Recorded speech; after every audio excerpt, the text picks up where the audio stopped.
With all signs pointing towards Paulo Costa withdrawing from UFC 294, it looks like we're going to be getting Khamzat Chimaev versus Kamaru Usman in the co-main. This is a much better fight, and I will tell you why the UFC would want this to happen and why Paulo Costa is not going to be able to fight.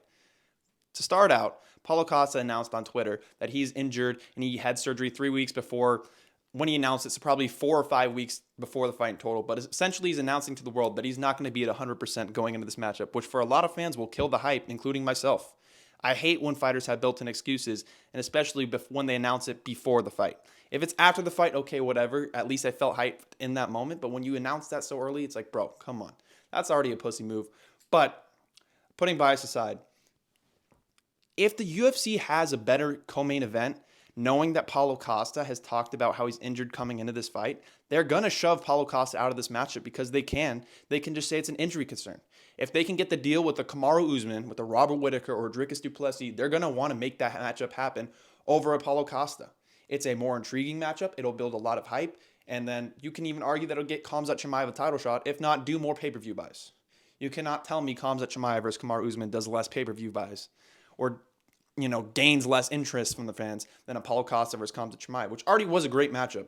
But Paulo Costa ruined it when you post before going into a fight, hey, I'm injured, but I'll still fight, it doesn't matter, I'll still beat you. So now he has a built-in excuse. No one wants to see that matchup, or they don't want to see it as much as they did before.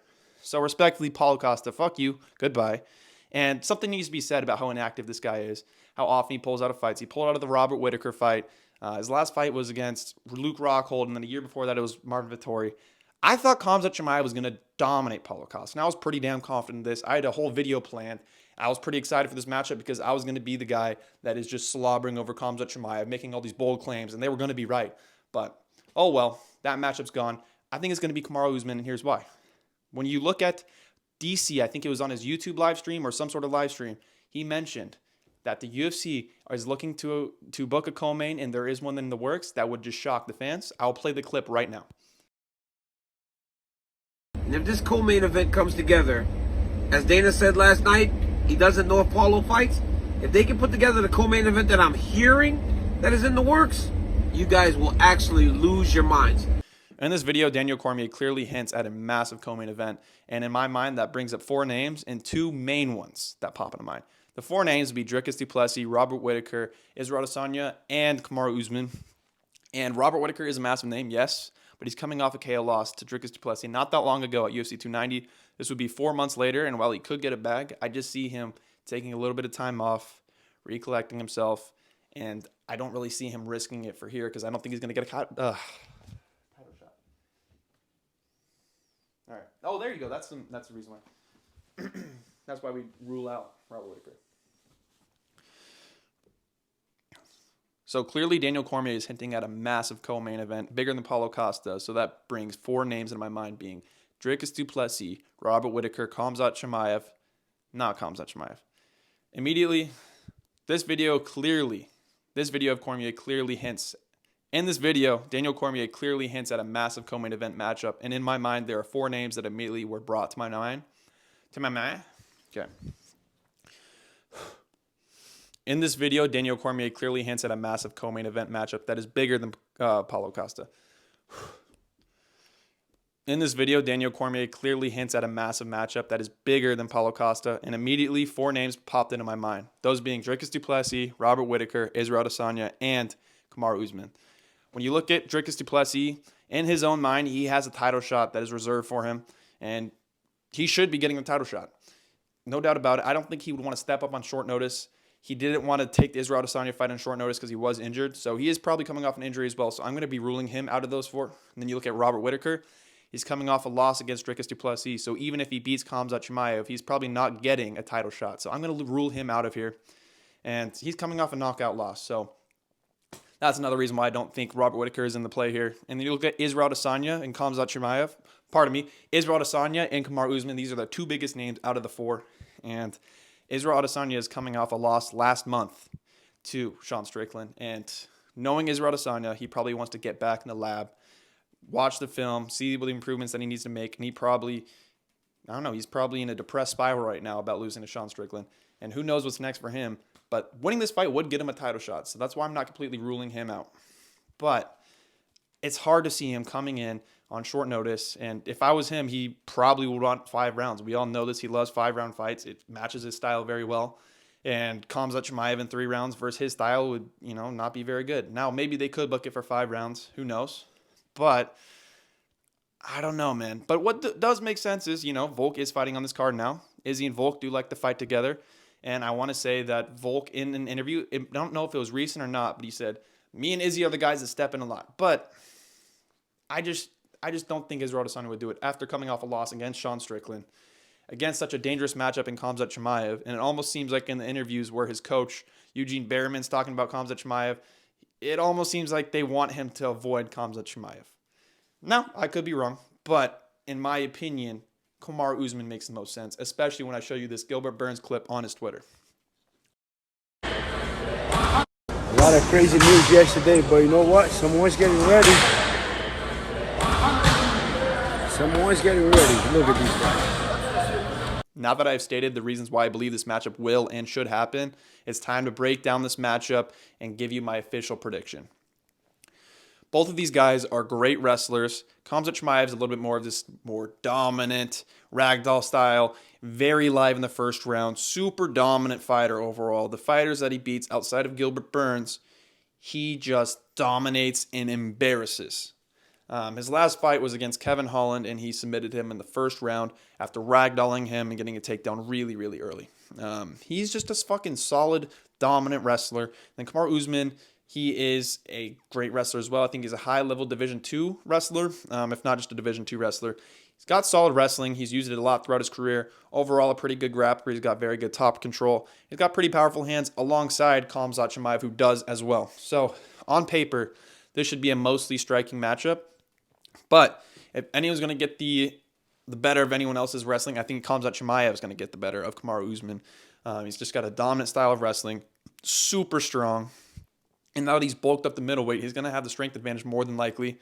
And this looks like it has been one of his best training camps so far. I've seen clips of him surfacing that just showed me time and time again he looks locked in. He already looks lean, I want to say probably 2 weeks out from his actual fight, which is just a sign that he's put on some mass. He looks locked in. There was a clip that I saw. He was with his coach, and it was like his 4th or 5th training session of the day because he couldn't go to sleep. It was like super late at night. This guy just seems locked in. I can't go against him. So the official pick is going to be Khamzat Chimaev, but I'm not super confident. And I'll tell you why. It's because Kamaru Usman has a good jab. I don't overall really believe in his striking. I think the Colby Covington rematch, it was a very close fight. I thought it was a draw personally. You guys can have your own opinions. I thought 3, 4, and 5 were to Colby, and then round 2 was a 10-8 to Usman. So overall, I thought that was a draw. With that being said, I always haven't really believed in Kamaru Usman striking. I picked Leon Edwards against him both times. The second time, he kind of just outclassed him. A lot of people were saying Kamaru Usman is washed. I think some of that can be. We're not used to seeing Kamaru Usman being outclassed. And Leon Edwards was the guy to do that. So now Kamaru Usman is washed. I think it's convenient that a lot of us say, oh, he's washed as soon as he loses his first fight and looks bad in his first fight. And it can't be Leon Edwards' fantastic striking or his good takedown defense. So I give some credit to Leon Edwards, but I do also recognize that Kamaru Usman does not have great knees, and he isn't super explosive, but he still has powerful hands, man. And in this matchup, it's going to be mainly striking. There should be some pocket exchanges, which is why I give Kamaru Usman a very good chance. If I'm giving a percent chance down the line, I'm going to say 60% chance Kamaru Usman loses. So Khamzat Chimaev wins, a 40% chance that Kamaru Usman loses.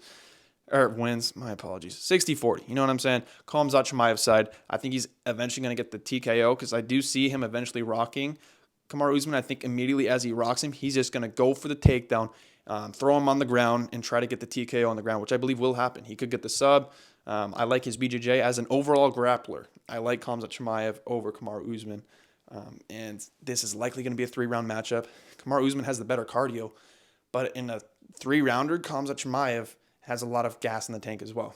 A lot of people will look at the Gilbert Burns fight, say that he was gassing, but when you look at the pace of the fight, you look at the shots that he's throwing very heavy shots nonstop for 3 rounds, and he was only gassed in the 3rd round after getting hit a fuck ton. But Khamzat Chimaev, he is hittable. Kamaru Usman does have a good jab, and that could absolutely win him this fight.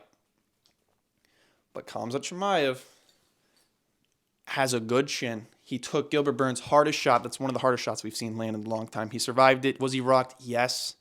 Can you argue that Kamaru Usman has more power than Gilbert Burns? Yes. But the shot that landed just made me have so much faith in Khamzat Chimaev's chin. You can go back, rewatch that fight. I'm fucking surprised he's still alive, dude. He's got a good chin. He's got good power. And he's the younger guy. He's going to be improving. I believe he's like, 28, 29 years old. Yeah, did he have a 1-year layoff?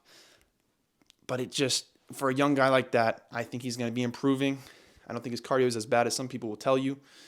His wrestling is very dominant. I could even see him just going out, Kamaru Usman, get the takedown early because of how dominant, how powerful he is. He's going to have the size advantage, if not the strength advantage. He was preparing for Paulo Costa, and I just like him in this matchup. I just do. Like I said, Kamaru Usman can win by decision. He can knock him out. But I can't trust Kamaru Usman, the older guy here, coming off a loss to Leon Edwards. I can't. So, official prediction, Khamzat Chimaev is going to edge out round 1 after clipping Kamaru Usman a little bit. Maybe not rocking him all that bad, but just overall winning the brawl exchanges a little bit. I don't think it's going to be the cleanest striking exchanges, but we're going to see some kicks from Khamzat Chimaev, which will work on the withered knees of Kamaru Usman. And after he edges out the first round, the second round is going to start. It's going to be close, and then Khamzat Chimaev is going to clip him. Kamaru Usman is going to be wobbled. And from there, Khamzat Chimaev is going to grab his legs, dunk him on the floor, and then get in a dominant position. You can either TKO or submit Kamaru Usman in the second round. I'm going to go with the TKO side. Without further ado, that's the end of the video. Thank you guys for watching so much. Make sure to subscribe and leave a like and check out my other videos. The next couple of weeks of content should be good. I appreciate your time and have a good one.